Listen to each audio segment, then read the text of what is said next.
Now, Parliament's Privileges Committee is expected to come out with clear timelines to indicate how it intends to go about its probe into comments made by the Asin Central MP Kennedy Agyapong. The committee is seeking to determine whether his comment that Love FM's Rastus Sasarodonko ought to be beaten mercilessly brings the image of Parliament into disrepute. Speaker of Parliament Aban Bagbin referred the matter to the committee following a request by Tamale North MP Alhassan Suyini. But Deputy Majority Leader Alexander Afenyo-Marking is raising red flags about the directive, insisting it sets a bad precedent. He tells Kwesi Parker Wilson why.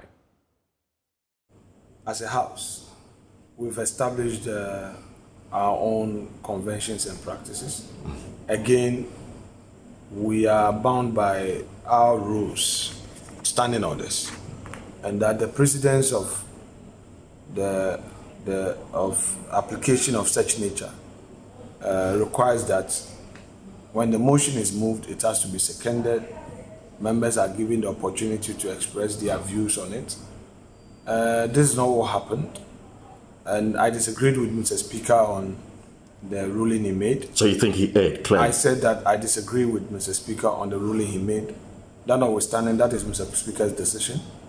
I believe that procedural propriety is very essential in any inquiry, in any referral. The position is that when all men find a man's hand in a till, his guilt must be proven. So I am a student of parliamentary jurisprudence, and there's no way I would want to go on a path other than the new known path of parliamentary jurisprudence. That is why I felt that the approach was not consistent with the standing orders. There are those who have said that clearly the videos are there. We've heard the voice clearly. So there was nothing about procedure. Clearly, individuals petitioned Parliament, and the Speaker took the right decision. We are talking about procedure. Did the Speaker see the video? Did the honourable member even procure the video to mount his argument? You see, sometimes we create these impressions about certain things, and at the end of the day, comes back to haunt us. We shouldn't create an Okotodi and a budget situation here. All right. We shouldn't create an Okotodi and a budget. A member of Parliament has his own right to make applications to Speaker. Speaker must determine it. It's been determined. Let us see the next step. But I have made my point that let's follow due process. Nobody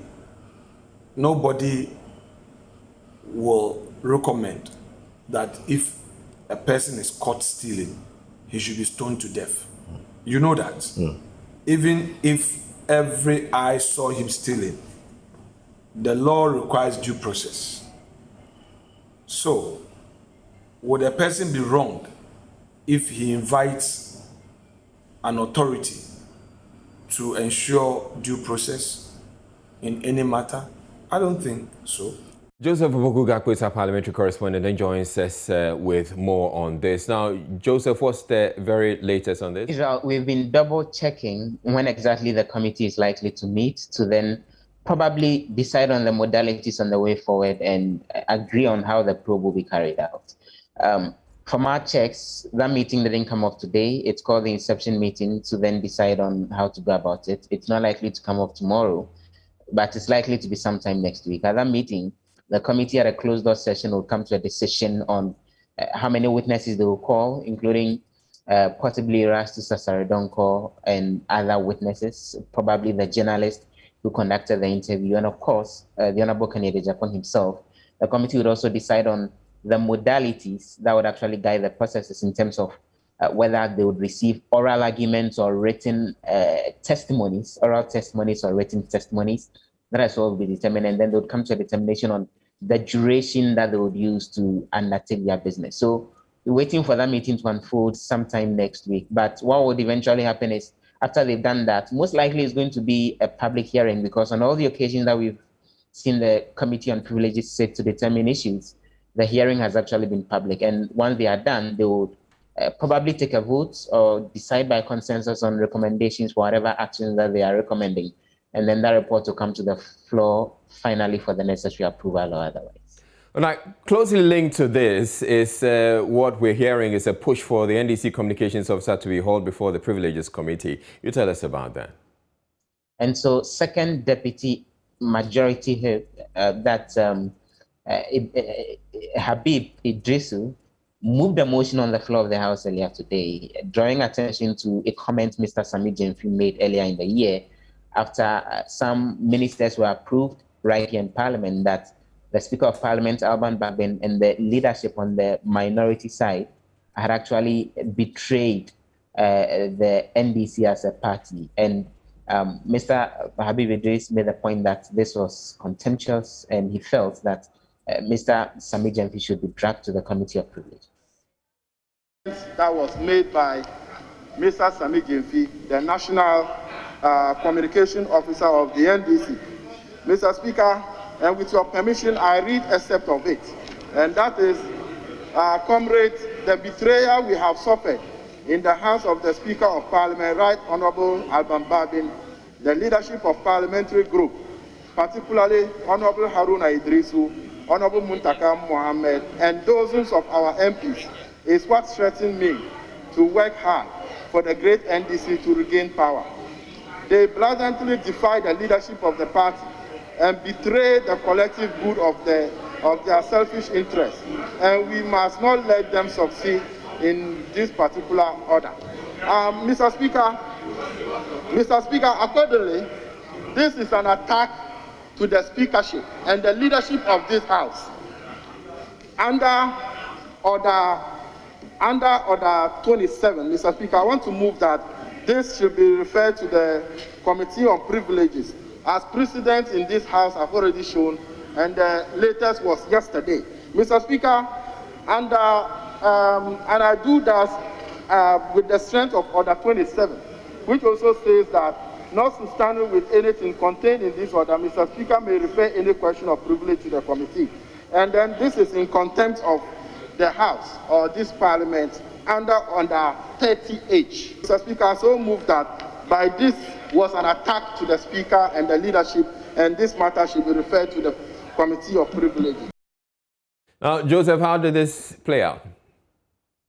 The second deputy speaker, Mr. Esiama, who was presiding over sitting, actually then, after a lot of back and forth, in fact, they argued about this for like an hour, and then he deferred a decision. At a point in time, he actually suspended sitting for a few minutes, came back to preside over further deliberations, including points by the likes of Alexander Penny-Markins and Mahama Yarega, and eventually ruled that a decision on that will actually be put out tomorrow. There's a lot of analysis in a lot of quarters about why this conversation became necessary. And even on the corridors of Parliament, something has come up about how this was probably a ploy to play down on the other big news that unfolded today, the fact that MPs approved the $28 million car loan that's supposed to be disbursed to them, of which they would pay back just 40%, government would pay back 60%. That generated a lot of energy when that document was laid on the floor of the House. But of course, that's not for myself nor yourself to say. That approval was done earlier today, and some MPs in conversations with them are of the opinion that this was probably an attempt to water down that and make this rather the big news going forward rather than that. But we're expecting the Speaker, Andrew Amokwesiama, to then rule on that tomorrow. But it looks like something that's very much backed by the entire majority side, because their deputy leader, Penny-Markins, supported this particular motion. That even though the rule under which he came, he is not sure whether Honorable Kennedy Agyapong said the thing here. He is relying on 27. That was when, Mr. Speaker, yes, and 73, yes. That is when I rose to draw Mr. Speaker's attention that there is some procedural impropriety. And as a student of parliamentary jurisprudence, I am drawing Mr. Speaker's attention. That notwithstanding, I respect his rule. I am saying, Mr. Speaker, on the strength of that ruling and fortified by that ruling, which looks at substance. What is the substance?